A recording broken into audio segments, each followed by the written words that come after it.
তৎকালীন ব্রিটিশ শাসিত ভারতবর্ষের আনুকূলে এদেশের অনেক সুবিধাবাদী ধনাঢ্য ব্যক্তি নানাভাবে অনেক জমিদারির মালিক হন। ব্রিটিশরা তাদের স্বার্থে এইসব জমিদারদের পৃষ্ঠপোষকতা করে। এরকম অনেক জমিদার ছিল রংপুরে। তাদেরই একজন ছিল কাকিনার জমিদার। আজকে আমাদের এএসবি বাংলাদেশের আয়োজনে থাকছে এই কাকিনার জমিদারির ইতিহাস নিয়ে আলোচনা। আমাদের কাকিনার সন্তান প্রয়াত সাংবাদিক শহীদুর রহমানের কণ্ঠে প্রচারিত একটি রেডিও প্রোগ্রাম থেকে সংগৃহীত তথ্যের মাধ্যমে এই ইতিহাস আপনাদের কাছে উপস্থাপন করা হলো। কাকিনা একটি সুপ্রাচীন, সুপ্রসিদ্ধ ও ইতিহাসখ্যাত জনপদের নাম।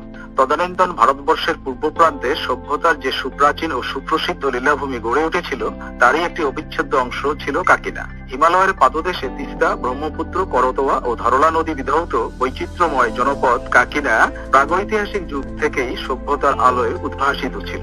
মহাভারত ও অন্যান্য ধর্মগ্রন্থের তথ্য বিচারে যীশু খ্রিস্টের জন্মের প্রায় ৫০০০ বছর আগেও ভারতবর্ষের পূর্ব প্রান্তের এই জনপদটিতে সভ্য সমাজের অস্তিত্ব বিদ্যমান ছিল। এরপর এখানে প্রাগজ্যোতিষ, লৌহিত্য, কামরূপ ও কামতা রাজ্য প্রতিষ্ঠিত হয়েছিল। আরো পরে বর্মা ও পাল রাজবংশ সহ বেশ কয়েকটি রাজবংশ এই অঞ্চলে রাজত্ব স্থাপন করেছিল। ইতিহাসের এই ধারাবাহিকতায় মহারাজ বিশ্বসিংহ বিশু ১৪৯৬ খ্রিস্টাব্দে কোচবিহার রাজ্যের গোড়াপত্তন করেন। আর এই কোচবিহার রাজ্যের ৬টি পরগনার মধ্যে একটি ছিল কাকিনা। জমিদারির শুরুতে কাকিনা পরগনার আয়তন ছিল প্রায় ২৫০ বর্গমাইল। পরবর্তীতে এই পরিধি আরো বৃদ্ধি পেয়ে দাঁড়িয়েছিল প্রায় ৪০০ বর্গমাইল। বর্তমানে লালমনিরহাট জেলার পাটগ্রাম উপজেলা ব্যতীত প্রায় পুরো লালমনিরহাট জেলায় কাকিনা জমিদারির আওতাভুক্ত ছিল। এছাড়া পশ্চিমবঙ্গের মুর্শিদাবাদ এবং রংপুরের মাহিগঞ্জ সহ ভারতবর্ষের আরো অনেক স্থানে কাকিনা জমিদারির জোট ও তালুক ছিল।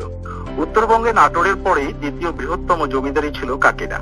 সে সময় কাকিনাকে কেন্দ্র করে গড়ে উঠেছিল এর শিক্ষা, সাহিত্য, সংস্কৃতি এবং বিশাল প্রশাসনিক কর্মকাণ্ড।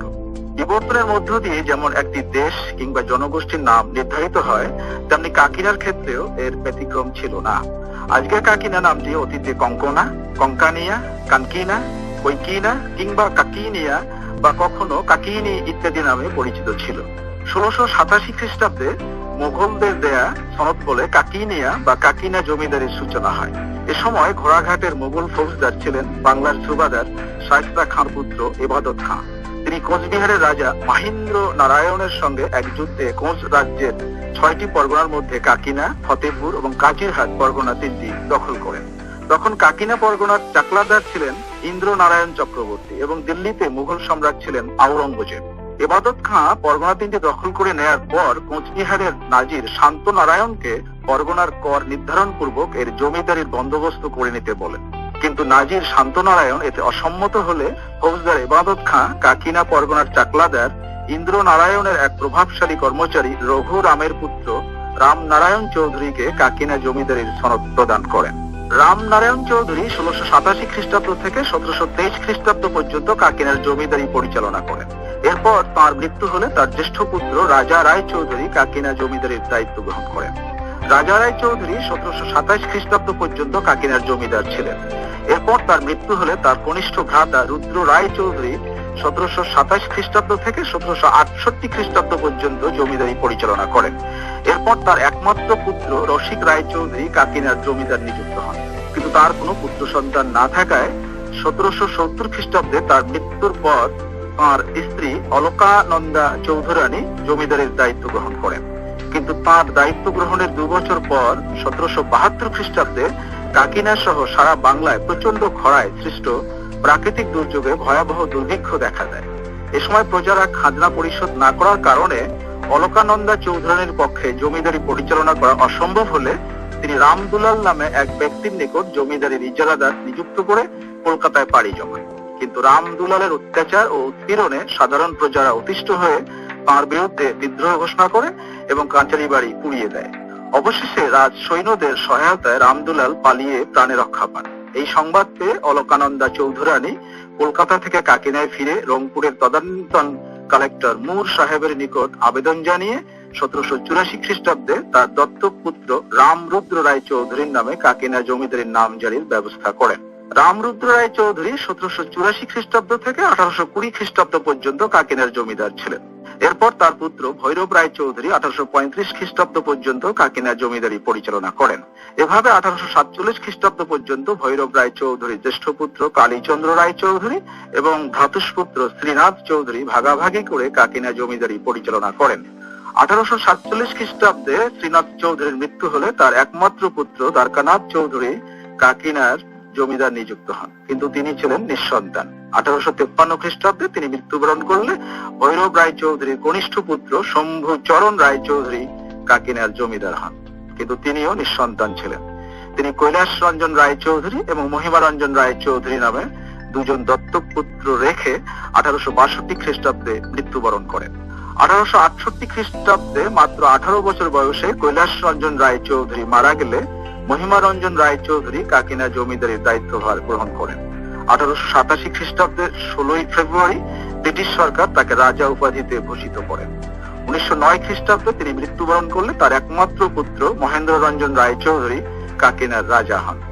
মহেন্দ্র রঞ্জন রায় চৌধুরী কাকিনা জমিদারির সর্বশেষ রাজা ছিলেন। তার সময় আর্থিক সংকটের কারণে 1925 খ্রিস্টাব্দে কাকিনা জমিদারি নিলামে ওঠে এবং 1930 খ্রিস্টাব্দে কোর্ট অফ ওয়ার্ডসে জমিদারি ন্যস্ত করে রাজা মহেন্দ্র রঞ্জন রায় চৌধুরী সপরিবারে ভারতের কাশিয়াং চলে যান। 1936 খ্রিস্টাব্দে তিনি কাশিয়াঙ্গায় মৃত্যুবরণ করেন। কাকিনার জমিদারগণ প্রজাবৎসল, জনহিতৈষী ও সাহিত্যানুরাগী ছিলেন। তাঁরা প্রজাসাধারণের পানীয় জলের সুব্যবস্থার জন্য অসংখ্য বড় বড় কূপ ও দিঘি খনন করেছিলেন, যেগুলোর দৃষ্টান্ত আজও কাকিনায় দেখতে পাওয়া যায়। ইংরেজ পর্যটক বুকানন হ্যামিল্টন 1808 খ্রিস্টাব্দে কাকিনা ভ্রমণ করেছিলেন। তিনি তার বৃত্তান্তে কাকিনাকে উত্তরবঙ্গের সবচেয়ে সুসজ্জিত জমিদারি হিসেবে উল্লেখ করেছেন। শিক্ষার প্রতি কাকিনার জমিদারদের অকৃত্রিম অনুরাগ ছিল। জমিদারির শুরু থেকে কাকিনার প্রত্যেক জমিদার বিষয় সম্পত্তির পাশাপাশি শিক্ষা, সাহিত্য, সংস্কৃতি সহ নানা জনকল্যাণমূলক কর্মকাণ্ডে মনোনিবেশ করেছিলেন। অগ্রগতির এই ধারা পরবর্তীতে শম্ভুচরণ রায় চৌধুরীর হাতে পূর্ণতা পেয়েছিল। তাঁর আমলে কাকিনায় সাহিত্য, সংস্কৃতি ও প্রকাশনার ক্ষেত্রে ব্যাপক উন্নতি সাধিত হয়েছিল। তাঁর সময় নির্মিত শম্ভুচরণ চ্যারিটেবল হসপিটালটি ছিল জমিদারদের পরিচালিত একমাত্র পূর্ণাঙ্গ হসপিটাল। এর ইনডোর ও আউটডোর চিকিৎসা সেবার ব্যবস্থা ছিল। পরবর্তীতে এটি রানী শান্তিবালা চ্যারিটেবল হসপিটাল নামে পরিচিত হয়। আজও সেখানে একটি সুন্দর ক্লিনিক রয়েছে। শম্ভুচরণ রায় চৌধুরী একজন বিদ্যানুরাগী জমিদার ছিলেন। তিনি নিজেও একজন সুপণ্ডিত ছিলেন। তাঁর আমলে কাকিনায় নিয়মিতভাবে সাহিত্য সভা বসত। সে সভা হিন্দু, মুসলিম, ব্রাহ্ম সব ধর্মমতের পণ্ডিতদের সরব উপস্থিতি ছিল। কাকিনার মহিমাকে আরো বিস্তৃত করেছিলেন রাজা মহিমা রঞ্জন রায় চৌধুরী। তিনি রংপুরের মাহিগঞ্জে বঙ্গ বিদ্যালয় নামে একটি বিদ্যালয় প্রতিষ্ঠা করেছিলেন। পরবর্তীতে তিনি এটিকে কৈলাস রঞ্জন উচ্চ বিদ্যালয় নামে নামকরণ করে রংপুর শহরে স্থানান্তরিত করেন, যা আজও শিক্ষার আলো ছড়াচ্ছে। তার সময়ে কাকিনা জমিদারিতে মহিমাগঞ্জ, তিস্তা, মহেন্দ্রনগর, লালমনিরহাট, আদিতমারি, মোগলহাট ও কাকিনা রেল স্টেশন স্থাপিত হয়। রাজা মহিমারঞ্জন রায় চৌধুরী রঙ্গপুর সাহিত্য পরিষদের প্রতিষ্ঠাতা সভাপতি ছিলেন। তিনি রংপুর থিয়েটার হল নির্মাণের জন্য জমি দান করেছিলেন। তাঁর পৃষ্ঠপোষকতায় রংপুর সারস্বত সভা গড়ে ওঠে। তিনি এবং রংপুর তাজহাট ও মন্থনার জমিদারদের উৎসাহ ও পৃষ্ঠপোষকতায় রংপুর ধর্মসভা প্রতিষ্ঠিত হয়। তিনি বগুড়া উডবাউন্ড লাইব্রেরিতে বিশাল অঙ্কের অনুদান দিয়েছিলেন।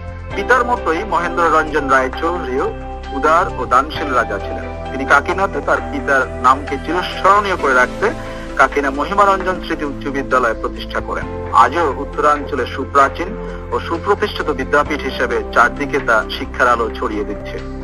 রংপুর কারমাইকেল কলেজ প্রতিষ্ঠায় রাজা মহেন্দ্র রঞ্জন রায় চৌধুরীর পৃষ্ঠপোষকতা ছিল উল্লেখ করার মতো। তিনি কাকিনার পাবলিক লাইব্রেরি থেকে প্রায় 5000 অমূল্য বই কারমাইকেল কলেজে দান করেছিলেন। তিনি দ্বিতীয় বিশ্বযুদ্ধে ব্রিটিশ সরকারকে 50,000 টাকা অনুদান দিয়েছিলেন। তাঁর এই অনুদানের টাকায় বেঙ্গল অ্যাম্বুলেন্স কোর গঠন করা হয়েছিল। এই কোর বাহিনী মেসোপটেমিয়া বা ইরাক পর্যন্ত অগ্রসর হয়েছিল। তিনি তাঁর পূর্বপুরুষদের প্রবর্তিত সকল প্রকার প্রাতিষ্ঠানিক ও জনকল্যাণমূলক অনুদান ও পৃষ্ঠপোষকতা তার শেষ দিন পর্যন্ত অব্যাহত রেখেছিলেন।